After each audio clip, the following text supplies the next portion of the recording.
So I'm recording this because I don't know what to say. Like, I'm really confused. I'm getting like a 5% dividend from Palantir right now. And I'm like, but then I go to Yahoo Finance and Palantir doesn't pay a dividend. So I'm like, yo, what's going on here?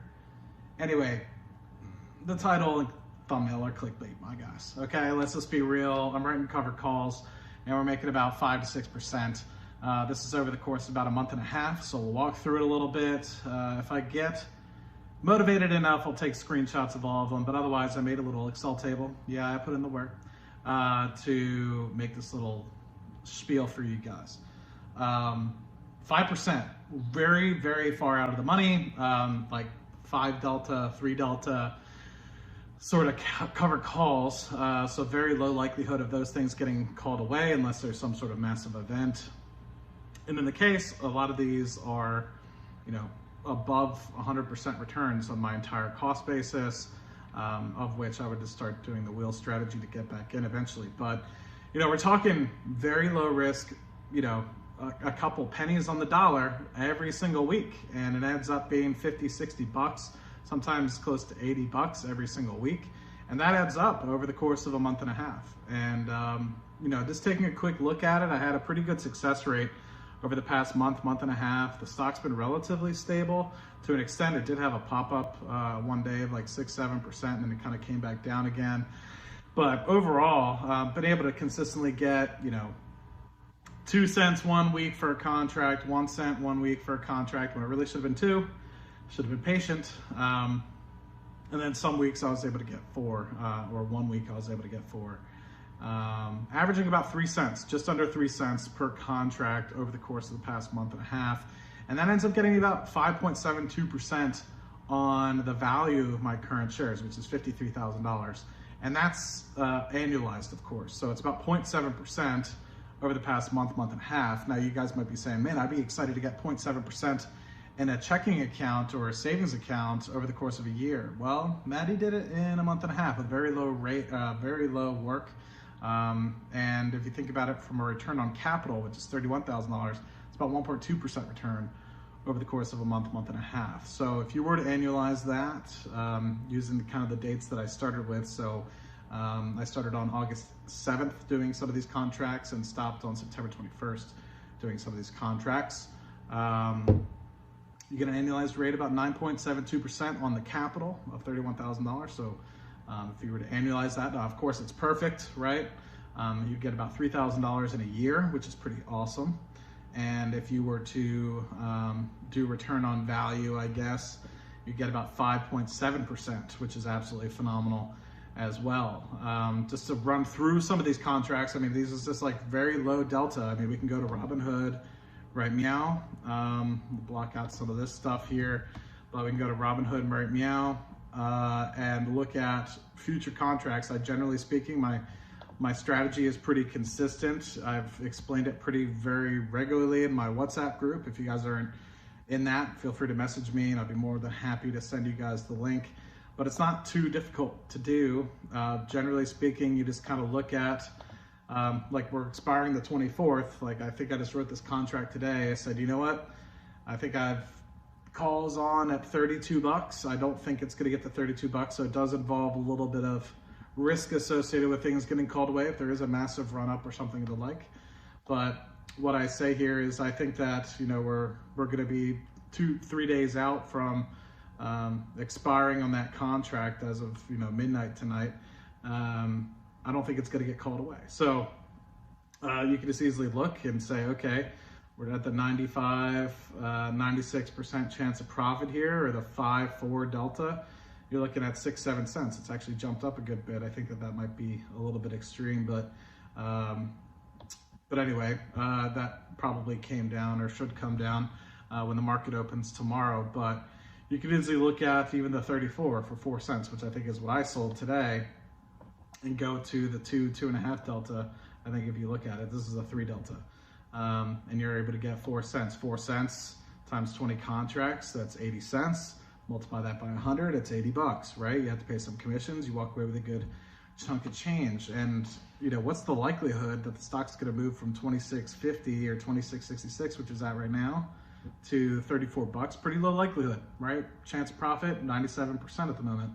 So, you know, it's just about hitting singles, man. And that's really all it is. All I do is, you know, look at the current contracts that I have on, the 924s, which are expiring this Friday at the 32 strike, and what's the likelihood of it really going from 26.66 or whatever it's at right now to 32. I mean, we can just take a quick look at what it's looking like right now in terms of what delta that is based off of the current contract, and currently that's a 2.5 delta. So the likelihood of that happening is pretty low unless something pretty wild happens. And I think it was relatively the same when I first wrote it not too long ago. So that's just kind of the contracts that I'm writing. I looked at it today and I was like, you know what? It looks like it's going to expire worthless by the end of Friday. Let me put another one on. And that's generally what I do. I look on the Thursday, Friday beforehand. I'm like, this is expiring worthless. Let me go ahead and write for the following week. And I'm just hitting singles, man. That's really it. And I think a lot of people think you have to be extremely risky with your cover calls. You have to be, you know, Palantir is the golden goose. I don't want these things called away. I think that this thing's going to be worth 50, 60 bucks in a couple of years, easy, in terms of the share price, which is going to be a $120,000 position. I don't want to give that away. But at the same time, it'd be nice to collect another 300 bucks every couple of months, or potentially up to $3,000 every year on my position, lower that cost basis, you know what I mean? And this is something I utilized massively when I first started investing in Palantir, to the point where, you know, I was writing puts in the money, which is not the same as what we're talking about here, but covered calls doing the same. And the implied volatility when Palantir first came up, or came on and direct listing, was massive, and you were able to get really good premiums. And so I was writing pretty far conservative out of the money calls, and to the extent where I haven't done the due diligence and the math, but I wouldn't be surprised if I basically own that first 10,000 shares completely outright, just based off the fact that, and when I mean outright, I mean for free, just based off the amount of cover calls that I wrote.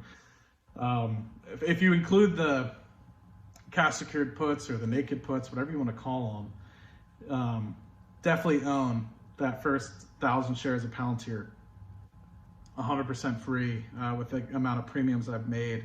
But from a covered call side, I'd have to double check that. It'd probably be in the thousands in terms of the amount of covered calls. I mean, I've just made 375 bucks in the last month and a half. But those first couple months, man, when it was really volatile, I got really lucky that I never had, I think I had to roll a couple once. And I was really scared that they were going to get called away, and then I think it came back down, and I was able to go for the W. So anyway, just a quick little thought process on how you can slowly accumulate over the course of time. You know what I mean? Like, I'll probably just, over the course of my like monologue, soliloquy, whatever the hell you want to call it, flash up the individual, I guess, contracts or strikes and all that crap that I wrote to be able to accumulate this. But I think it's a really good lesson to say slow and steady can win the race, and it's better than a checking account. And you know, you don't have to get super aggressive, man. You can go to the 2 to 3 delta on some of these things and make more money than you would in the bank, especially if it's something you want to hold long term. So you don't need to get super aggressive. You don't need to write at the 15. You don't read at the 30. You know, if it's something you want to own, you know, I see so many people writing very, very close to in the money contracts, and they get super upset when they get called away. Man, it's just about hitting singles. And you know, this is literally going to be a 5%, 6% return if I continue to do this over the course of a year. And on 50 grand, I mean, you can't complain with that. That'll be, you know, 2,500 bucks or something of the like. You know what I can do with an additional 2,500 bucks? Pay more taxes is one, but secondarily, you know, I can use that to buy more stock or to really just supplement an income. I mean, think about it. If I have, say, 20 times the amount, close to $1 million worth of stock that I can write the cover calls on, I can make, you know, $15,000 to $20,000 just in cover call income on very low risk. Yes, I'm sure some of the contracts will get called away at some point, but you know, it's just an opportunity for you to make additional money on things that you already own at a very low risk to you. Unless you don't want your shares to get called away, that's a different story. But yeah, I mean, I'm probably talking in circles at this point, so I'm gonna go ahead and cut the video. But it's just an opportunity for you guys to see a different perspective as to things. And if you know what you're doing and you're being conservative and you don't want your shares called away, you can make some pretty good coin over the course of that. I mean, 1% in the course of a month, you know, on your capital, it's pretty good. You know, you do that, you know, I'll say a month and a half, of course. You do that over the course of 12 months, it's a 9% return. I mean, that's averaging the market. Now, of course, I have to pay taxes, of course, on that premium, but you know, you think about it, do that with every position you own, you can easily get 2 to 3%, being extremely conservative on the year. And literally, if you think about it, if your dividend portfolio is yielding 2 to 3% and your covered calls are yielding 2 to 3%, and now you need half the capital to be able to get to what your income goals are. And that's the true real thing about it all, is really just giving you people the financial tools you need to succeed. So anyway, enough of my monologue, enough of everything. Feel free to write your comments and everything down below. I'm gonna take a nap. It's about 10:30 and Maddie's gotta go to work. So love you all. Thank you again for the support. I hope you guys enjoyed this one, and talk to you guys on the next one. Cheers, have a good night. Meow.